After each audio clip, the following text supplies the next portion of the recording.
कसे वाहणार पाण्याचे झरे. अहो महाराज, पण आता करायचं तरी काय? नका करू पाण्याची वेटिंग, करावे न वाटत हर वेळ. नका करू पाण्याची वेटिंग, करावे न वाटत हर वेळ. नका करू पाण्याची वेटिंग, करावे न वाटत हर वेळ. करू पाण्याची करावे न वाटत. म्हणजे काय हो?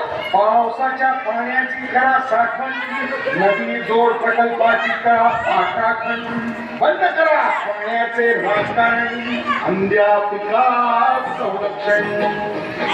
मग बोला जय जय राम कृष्ण हरी, जय जय राम कृष्ण हरी, जय जय